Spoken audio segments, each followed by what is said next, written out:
Hello friends, welcome back to my channel. तो आज के इस वीडियो में मैं आपको एक्सप्लेन करने वाली हूँ 2021 में आई सीरीज द एम्पायर।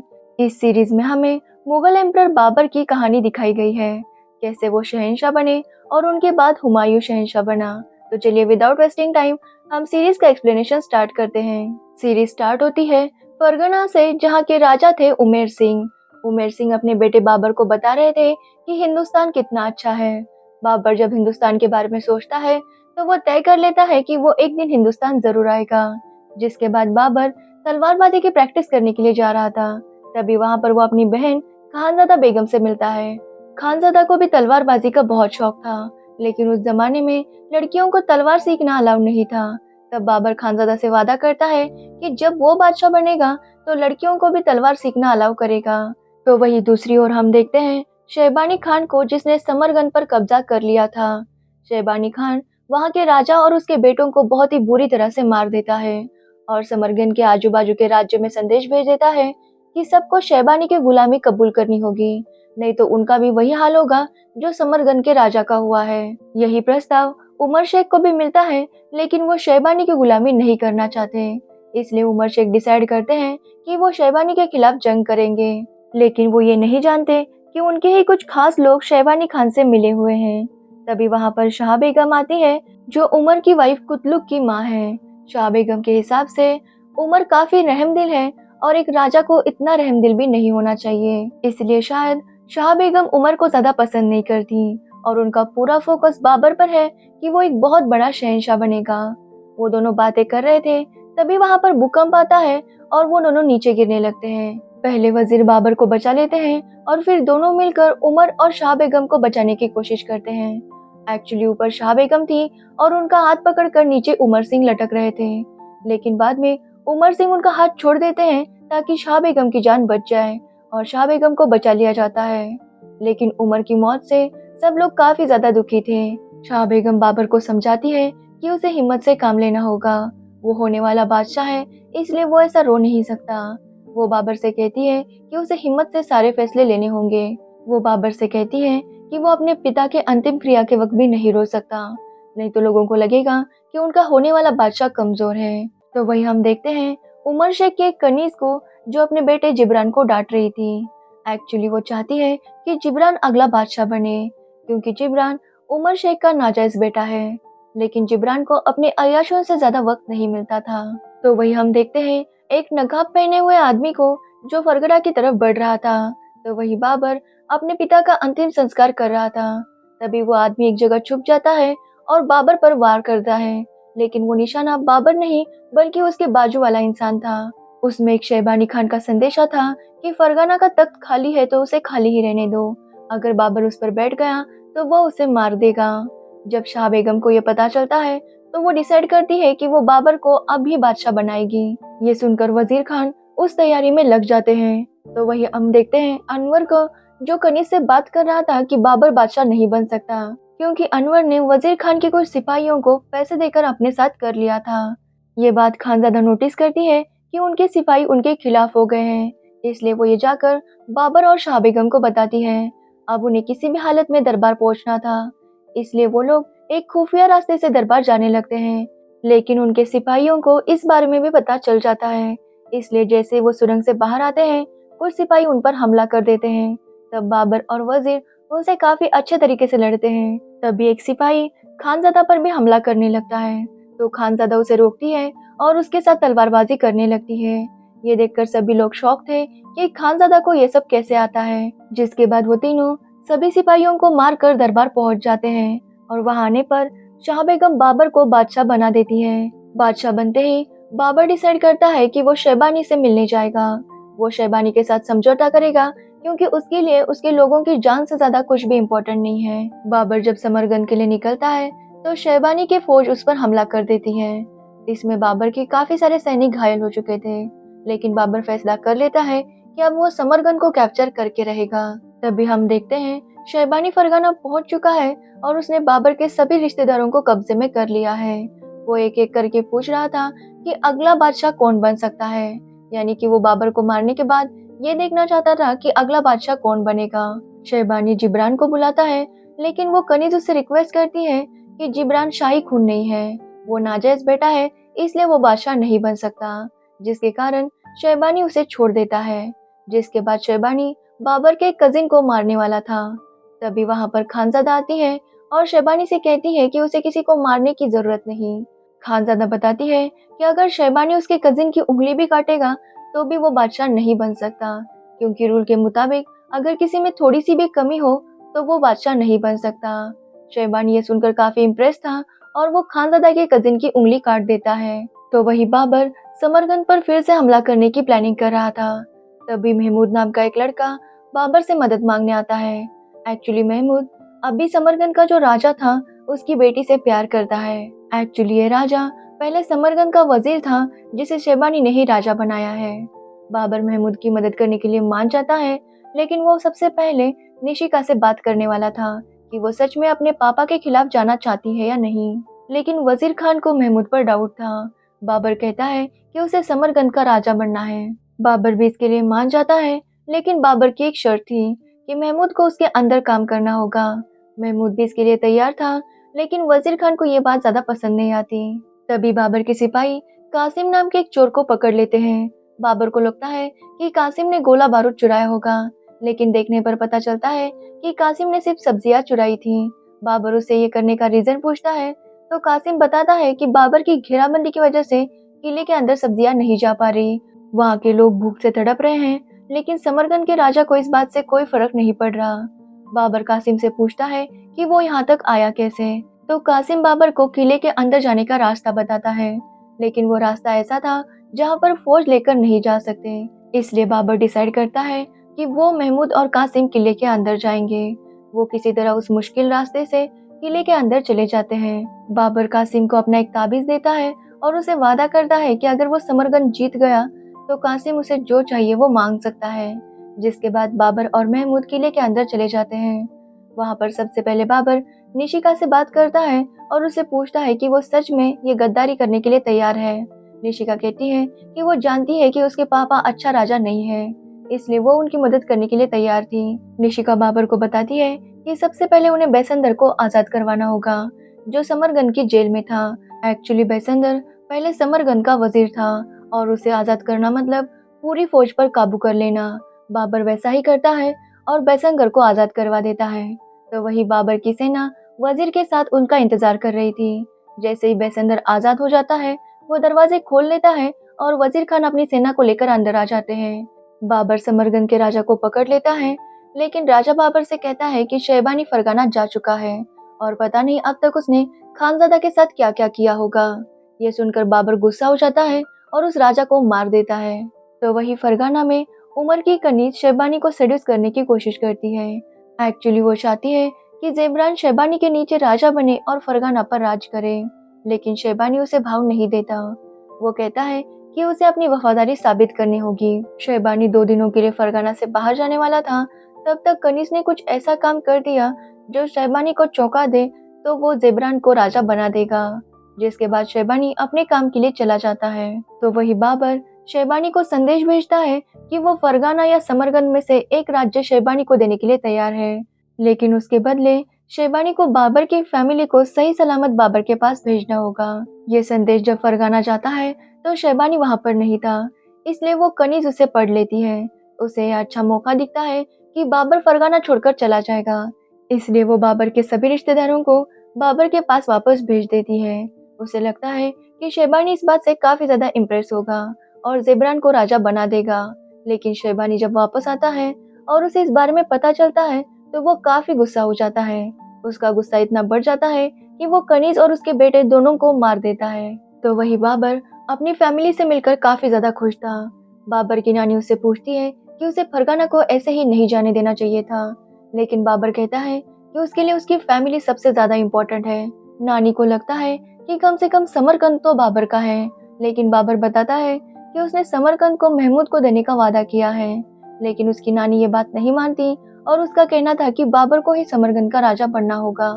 इस बात से महमूद और निशिका काफी नाराज थे, लेकिन वो कुछ भी नहीं कह पाते और बाबर समरकंद का राजा बन जाता है। ऐसे 6 साल बीत जाते हैं और अब बाबर और खानजादा बड़े हो चुके हैं।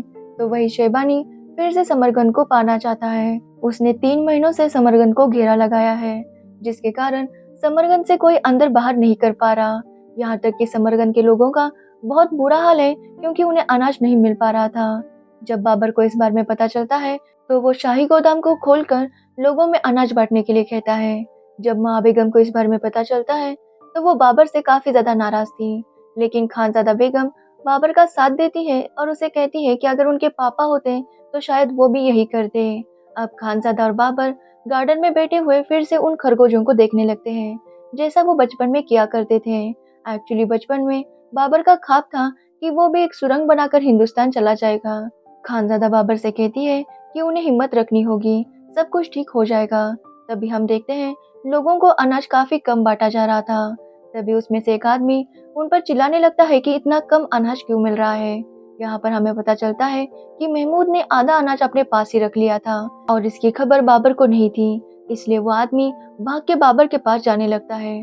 सिपाही उसे पकड़ने की कोशिश करते हैं। तभी वो आदमी अपना एक ताबीज उन्हें दिखाता है।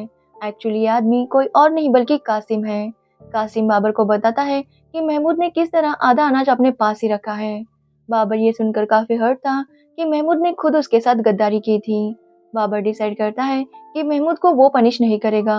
महमूद ने जिन लोगों के साथ गद्दारी की है, वो लोग ही महमूद को पनिश करेंगे। जिसके बाद महमूद को उन लोगों के बीच लेकर जाया जाता है। सब लोग मिलकर आखिर महमूद को मार ही देते हैं।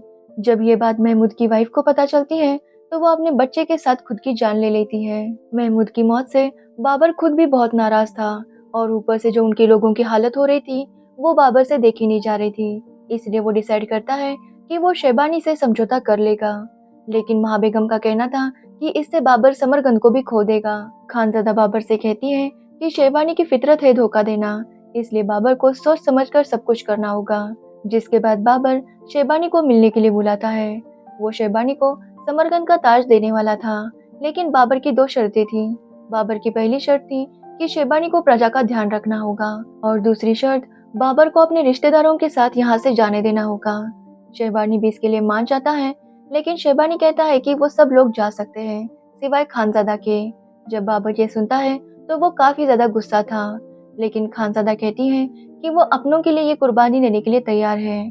जिसके बाद बाबर और उसकी फैमिली सब लोग समरगंज छोड़कर चले जाते हैं और खानजादा वहां पर अकेली थी। बाबर को खानजादा के लिए बहुत बुरा फील हो रहा था, क्योंकि उसे ऐसा लगता है कि वो अपनी बहन की हिफाजत नहीं कर सका, तो क्या वो राजा बनने के लायक है या नहीं। इसलिए बाबर खुद को बहुत सजा देता है। तो वही शैबानी खानजादा पर बहुत जुल्म कर रहा था। उसका कहना था कि खानजादा को उसके मुताबिक रहना होगा, लेकिन खानजादा उसे भाव नहीं देती थी, जिसकी वजह से शैबानी उसके ऊपर बहुत जुल्म कर रहा था। तो वही बाबर खानजादा के बारे में सोच सोच कर काफी परेशान हो रहा था। वो इसका गुस्सा वजीर खान पर निकालने लगता है। तभी वहां पर महाबेगम आती है और बाबर को थप्पड़ मार देती है। वो बाबर से कहती है कि वजीर खान की वजह से ही वो जिंदा है। महाबेगम कहती है कि उन्हें लगता है कि बाबर बादशाह बनने के लायक है ही नहीं। बाबर ये सुनकर काफी गुस्सा होता है और वहां से चला जाता है। जाने से पहले वो महाबेगम से कहता है कि वो ऐसा कुछ करेगा जिसके बाद वो उसके ऊपर प्राउड फील करेगी। तो वही खानजादा का सेवक उसकी ये हालत देख रहा था। वो खानजादा से कहता है कि वो इतनी होशियार है, तो उसे अपनी होशियारी यूज करनी चाहिए। खानजादा को ये समझना होगा कि जंग तलवार से ज्यादा अकल से जीती जा सकती है। जिसके बाद खानजादा समझ जाती है कि उसे क्या करना है। वो डिसाइड करती है कि वो शैबानी का भरोसा जीतेगी और मौका मिलते ही अपना वार कर देगी। धीरे धीरे करके खानजादा शैबानी का भरोसा जीतने लगती है। वो शैबानी को सलाह देती थी और उसकी अकल की वजह से शैबानी उसके ऊपर काफी ज्यादा इम्प्रेस था। लेकिन ऐसा करते हुए खुद खानजादा भी शैबानी को पसंद करने लगी थी। तो वही बाबर आसपास के छोटे छोटे राज्यों को जीत रहा था। उसका बस एक ही सपना था कि वो खानजादा को आजाद करवाए। ऐसे ही 2 साल बीत जाते हैं और बाबर के पास अब काफी फौज हो गई थी। बाबर अपनी माँ से मिलने जाता है, क्योंकि उसकी तबीयत काफी ज्यादा खराब हो गई थी। तभी वहाँ पर एक महम नाम की लड़की से उसकी मुलाकात होती है। महम एक्चुअली बाबर के एक खास आदमी की बेटी थी। तभी वजीर खान बाबर को फारस के राजा और शैबानी के जंग के बारे में बताता है। बाबर डिसाइड करता है कि वो फारस के राजा की मदद लेगा और दोनों मिलकर शैबानी को खत्म कर देंगे। इसलिए वो कासिम को सुलह करने के लिए फारस के राजा के पास भेजता है। तो वही बाकी के राजा जो शैबानी के जुल्मों से तंग आ चुके थे, वो भी बाबर का साथ देने के लिए तैयार थे। महम बाबर के पास आकर उसे इस बात के लिए मुबारकबाद देती है यहाँ पर हमें पता चलता है कि महम और बाबर एक दूसरे को पसंद करने लगे हैं। तो वही उमेर अली खानजादा को टॉन्ट मारने के चक्कर में बता देता है कि बाबर फौज इकट्ठा कर रहा है। ये बात जैसे ही खानजादा को पता चलती है, वो बाबर के लिए खत लिख रही थी, लेकिन वो शहबानी को पसंद करने लगी थी, इसलिए वो समझ नहीं पा रही थी कि वो क्या करे। लेकिन खानजादा का सेवक कहता है कि शहबानी बिल्कुल भी प्यार और रहमदिली के लायक नहीं है। वो खानजादा को याद दिलाता है कि अब तक शहबानी ने कितने लोगों पर कितने जुल्म किए हैं। ये सुनते ही खानजादा बाबर को लेटर लिखने लगती है, लेकिन तभी वहां पर शहबानी आ जाता है। खानजादा काफी घबराई हुई थी और जिसे देखकर शहबानी को उस पर डाउट होता है। साथ ही वो देखता है कि खानजादा के हाथों पर स्याही लगी थी। उसे पता चलता है कि खानजादा बाबर को लेटर लिख रही थी। इस बात के लिए वो खानजादा को सजा देना चाहता था और उमेरानी उसे और भड़काने का काम कर रहा था। लेकिन खानजादा बताती है कि वो बाबर को लेटर लिख रही थी, लेकिन जंग के लिए नहीं बल्कि खुशखबरी देने के लिए। खानजादा बताती है कि वो प्रेग्नेंट है। यही बात वो बाबर को बताना चाहती थी कि बाबर अपनी दुश्मनी भूल जाए। जब शहबानी को इस बारे में पता चलता है तो वो काफी खुश था, क्योंकि शहबानी के अब तक बच्चे नहीं हुए थे। लेकिन उमेर अली को खानजादा की बातों पर भरोसा नहीं था। वो शहबानी को भड़काने की कोशिश करता है और शहबानी उमेर अली को मार ही देता है। जिसके बाद खानजादा का चेकअप होता है और हकीम कहता है कि खानजादा प्रेग्नेंट है। इसके बाद शहबानी डिसाइड करता है कि वो खानजादा के साथ शादी करेगा। तो वही कासिम भी एक खुशखबरी लेकर आता है कि फारस के राजा बाबर का साथ देने के लिए मान गए हैं। लेकिन वजीर खान को ये बात बहुत अजीब लगती है कि फारस के राजा ने कोई भी शर्त नहीं रखी। बाबर डिसाइड करता है कि वो भी अब महम से शादी करेगा और दोनों तरफ शादी की तैयारियां चल रही थी। दोनों ही शादियां काफी धूमधाम से होती है। जिसके बाद बाबर खानजादा को छुड़ाने के लिए समरकंद को घेरा लगाता है, जिसकी वजह से शहबानी काफी ज्यादा टेंशन में था। खानजादा कहती है कि वो एक बार बाबर से बात करना चाहती है। वो बाबर को बताना चाहती है कि वो यहाँ पर बहुत खुश है, इसलिए बाबर को जंग नहीं करनी चाहिए। शहबानी भी उसकी बात मान जाता है और खानजादा और बाबर काफी टाइम बाद एक दूसरे को मिलते हैं। खानजादा बाबर को बताती है कि वो अब शहबानी की बेगम है और समरकंद की मलिका, इसलिए बाबर को उनके साथ जंग नहीं करनी चाहिए। वो अपने प्रेगनेंसी की बात भी बाबर को बता देती है। वो बाबर से कहती है कि अब वो बच्चे नहीं रहे जो सुरंग खोद कर हिंदुस्तान जाने के सपने देखेंगे, इसलिए बाबर को इस सच्चाई को अपनाना होगा। बाबर ये सब सुनकर काफी शॉक था, क्योंकि उसे लगा नहीं था कि खानजादा इतनी बदल जाएगी। वो डिसाइड करता है कि अपनी पूरी फौज लेकर वो यहाँ से वापस चला जाएगा। तभी उसे खानजादा की बातें याद आती है कि सुरंग खोद कर जाने के सपने देखता है। बाबर समझ जाता है कि खानजादा क्या कहना चाहती है, इसलिए वो अपनी फौज को वहां से जाने के लिए कहता है और शहबानी की फौज पर नजर रखता है। तो वही शहबानी खुश था कि बाबर वहां से चला गया। बाबर देखता है शहबानी के सिपाही एक सुरंग से अंदर बाहर कर रहे थे।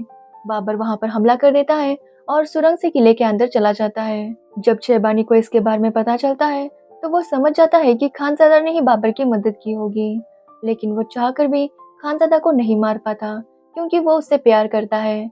खानजादा कहती है कि उसने अपने भाई की मदद की, लेकिन अब शहबानी जहाँ भी जाएगा वो उसके साथ जाएगी। शहबानी का एक भरोसे वाला आदमी उसे कहता है कि शहबानी को यहाँ से चले जाना चाहिए। जिसके बाद शहबानी और खानजादा समरकंद छोड़कर चले जाते हैं। तो वही बाबर शहबानी के सारे सिपाहियों को मार रहा था। तभी एक सिपाही कासिम को मारने वाला था, लेकिन वजीर खान कासिम को बचा लेता है।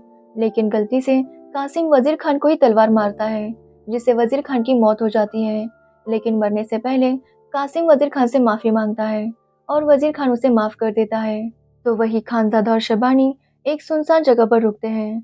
शहबानी उससे पूछता है कि खानजादा समरकंद छोड़कर नाराज है या बाबर को छोड़कर। तो खानजादा कहती है समरकंद कभी उनका था ही नहीं, तो उसे खोने का क्या दुख, और रही बात बाबर की, तो वो बाबर से कभी भी जुदा नहीं हो सकती। शहबानी समझ जाता है कि खानजादा अभी भी बाबर से मिली हुई है। खानजादा कहती है कि उसकी वफादारी हमेशा उसके खून के साथ रहेगी। वो शहबानी को पसंद करती है, लेकिन बाबर को जीतने के लिए शहबानी को हारना होगा। तभी वो देखता है बाबर की फौज उसकी तरफ आ रही थी। शहबानी खानजादा से कहता है कि उसने उसे सच्चा प्यार किया था और उसे वो याद रखे। जिसके बाद शहबानी उस फौज की तरफ जाने लगता है और अपनी मौत को कबूल कर लेता है। तब हमें पता चलता है कि खानजादा प्रेग्नेंट थी ही नहीं। जिसके बाद वो बाबर के पास लौट आती है और उन्हें पता चलता है कि वजीर खान की मौत हो गई है, लेकिन कासिम नहीं बताता कि वजीर खान की मौत उसकी वजह से हुई है। शाह बेगम बाबर को बादशाह बनाने के लिए कहती है। जब खानजादा बाबर को ताज पहना रही थी, तो उनका एक सलाहकार उन्हें बताता है कि पारस के राजा ने एक शर्त रखी थी जो कासिम ने उन्हें नहीं बताई। एक्चुअली पारस के राजा की शर्त थी कि बाबर समरकंद पर राज कर सकता है, लेकिन पारस के राजा के नीचे रहकर। जब बाबर को इस बारे में पता चलता है तो वो कासिम पर बहुत गुस्सा होता है। बाबर कहता है कि वो किसी की गुलामी नहीं कर सकता। कासिम बाबर को कहता है कि अगर वो पहले ही ये बता देता तो बाबर पारस के राजा की हेल्प नहीं लेता और बिना उनके हेल्प के शहबानी को हराना मुश्किल था। लेकिन बाबर इस ताज को ठुकरा देता है। अब फिर से बाबर बिना राज्य का राजा था। तब खानजादा उसे कहती है कि काबुल के राजा की मौत हो चुकी है। अगर बाबर उनकी बेटी से शादी कर ले तो बाबर को काबुल का सिंहासन मिल सकता है। लेकिन बाबर का कहना था कि माहम को यह बात अच्छी नहीं लगेगी। लेकिन सबके समझाने पर वो शादी के लिए मान जाता है और काबुल का राजा बनता है। ऐसे ही 18 साल बीत जाते हैं और अब बाबर के 2 बेटे भी थे। पहला बेटा था हुमायूं जिसकी माँ थी माहम, और दूसरा बेटा है कामरान जिसकी माँ है गुलरख बेगम जो काबुल की राजकुमारी थी। गुलरख चाहती है कि बाबर के बाद उसका बेटा कामरान शहंशाह बने। इसी की वजह से वो हमेशा माहम और हुमायूं के खिलाफ कोई ना कोई षड्यंत्र करती रहती। तो वही बाबर अभी भी माहम से उतना ही प्यार करता है जितना पहले किया करता था। वो माहम से कहता है कि उसका दिल सिर्फ माहम के साथ जुड़ा है, बाकी उसकी शादियां सिर्फ सियासती शादियां थी। तो वही हम देखते हैं हुमायूं और कामरान को जो एक चोर को बहुत पीट रहे थे। दोनों में काफी अच्छी बॉन्डिंग थी और दोनों एक दूसरे से बहुत प्यार करते थे। वो दोनों माहम के लिए एक खास टाइप के फूल लेकर आते हैं, लेकिन माहम उन फूलों को गुलरख को दे देती है क्योंकि माहम को इम्पोर्टेंस देना गुलरख को ज्यादा पसंद नहीं था। तो वही शाह बेगम की तबीयत बहुत खराब हो जाती है और वो मरने से पहले बाबर को बताती है कि उमर की मौत उन्हीं की वजह से हुई थी। जब वो और उमर चट्टान से लटक रहे थे तो शाह बेगम ने जानबूझकर उमर का हाथ छोड़ दिया था क्योंकि उन्हें चिंता थी कि अगर वो दोनों मर गए तो बाबर का क्या होगा। बाबर को जब ये पता चलता है कि शाह बेगम ने ऐसा किया था तो वो उन पर काफी ज्यादा गुस्सा था। खानजादा बाबर को शांत करवाती है, लेकिन बाबर कहता है कि जो शाह बेगम को पसंद नहीं था अब वो सब वही करेंगे। शाह बेगम नहीं चाहती थी कि बाबर कभी भी हिंदुस्तान जाए, लेकिन बाबर डिसाइड करता है कि अब उसे हिंदुस्तान जाना ही है। बाबर के साथी उसे समझाते हैं कि हिंदुस्तान पर लोदी का राज्य है और लोदी की सेना उनसे 5 गुना ज्यादा है। लेकिन बाबर ने फैसला कर लिया था। वो डिसाइड करता है कि जब तक वो जंग पर है काबुल को हुमायूं संभालेगा, और ये बात गुलरख को पसंद नहीं आती। वो हुमायूं को भड़काती है कि उसे भी बाबर के साथ जाना चाहिए क्योंकि गुलरख जानती है कि हिंदुस्तान को हराना इतना आसान नहीं है। अगर बाबर और हुमायूं वहां चले गए तो काबुल पर राज्य कामरान करेगा, जो गुलरख की इच्छा थी। हुमायूं भी डिसाइड करता है कि वो भी बाबर के साथ जाएगा, लेकिन बाबर उसे मना कर देता है। बाबर का कहना था कि हुमायूं अभी पूरी तरह से तैयार नहीं है, लेकिन हुमायूं डिसाइड करता है कि वो बाबर को बिना बताए उसकी हेल्प करने के लिए पहुंच जाएगा। तो वही बाबर हिंदुस्तान के लिए निकल जाता है। वो जब एक जगह रुके थे तो उनके खेमे में कोई आग लगा देता है, जिसकी वजह से बाबर के बहुत से सैनिक मारे जाते हैं। अब बाबर डिसाइड करता है कि वो इस तरह से हिंदुस्तान पर वार नहीं कर सकता, इसलिए वो फैसला करता है कि वो वापस काबुल चला जाएगा। तभी वहां पर हुमायूं अपनी फौज लेकर आता है। एक्चुअली हुमायूं आसपास के सभी राजाओं से मदद मांग रहा था ताकि वो हिंदुस्तान पर कब्जा कर सके। बहुत से राजा उसके साथ देने के लिए तैयार थे, इसलिए उन्होंने अपनी फौज हुमायूं के साथ भेज दी थी। हुमायूं बाबर से कहता है कि बाबर ने उन्हें हिंदुस्तान का ख्वाब दिखाया है और अब वो उससे बिना जीते वापस नहीं जा सकते। हुमायूं कासिम को भी अपने साथ लेकर आया था, जिसे बाबर ने 18 साल पहले निकाल दिया था क्योंकि कासिम ने बाबर को पारस के राजा की शर्त नहीं बताई थी।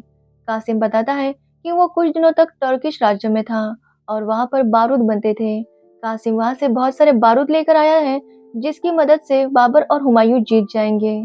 उस रात कासिम बाबर को बता देता है कि उसी की वजह से वजीर खान की मौत हुई थी। ये सुनकर बाबर उस पर काफी गुस्सा होता है क्योंकि वजीर खान बाबर के लिए पिता जैसे थे। सभी अपनी फौज तैयार करते हैं और जंग शुरू होती है। लोदी की फौज काफी बड़ी थी, लेकिन बाबर की फौज के पास काफी स्ट्रॉन्ग हथियार थे, जिसकी वजह से वो लोदी की फौज पर भारी पड़ रहे थे। लोदी खुद भी ये देखकर डर जाता है क्योंकि उसने ऐसे हथियार पहले कभी नहीं देखे थे। ये जंग कुछ टाइम तक चलती है और आखिर बाबर इब्राहिम लोदी को मार ही देता है। अब बाबर का हिंदुस्तान आने का ख्वाब पूरा हो गया था।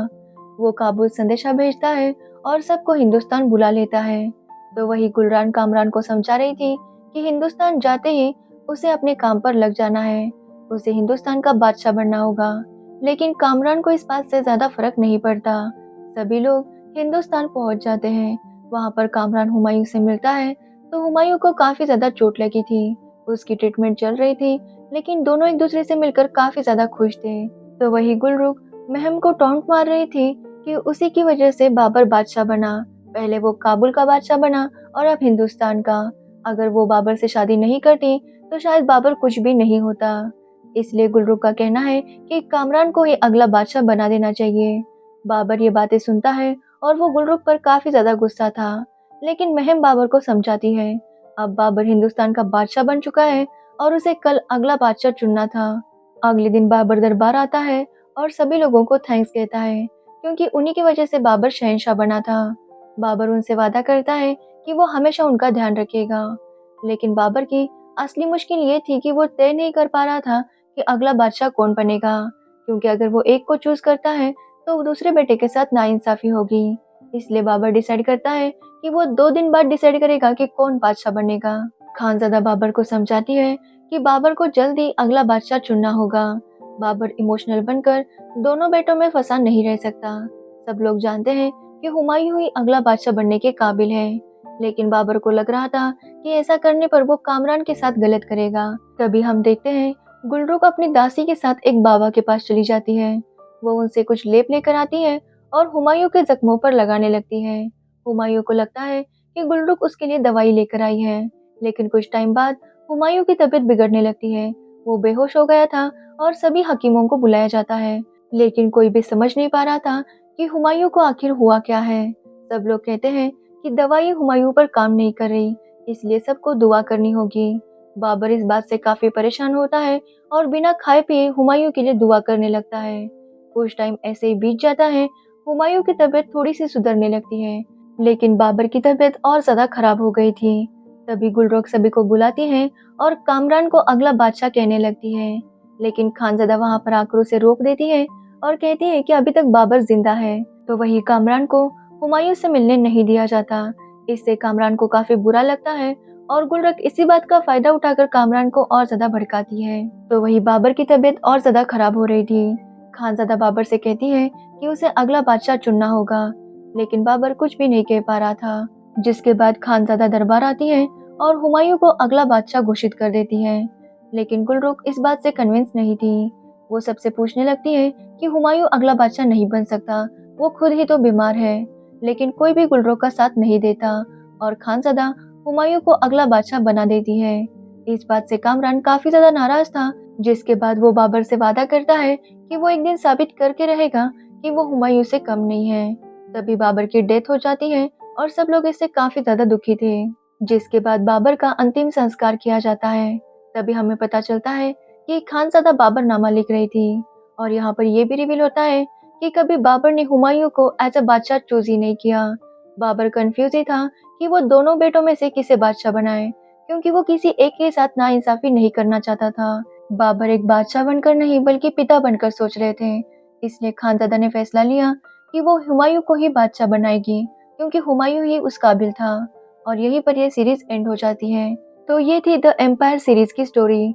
अगर आपको इस सीरीज की स्टोरी और मेरा एक्सप्लेनेशन पसंद आया हो तो वीडियो को लाइक कमेंट शेयर जरूर करना और मेरे चैनल को सब्सक्राइब करना बिल्कुल मत भूलना। Thanks for watching the video.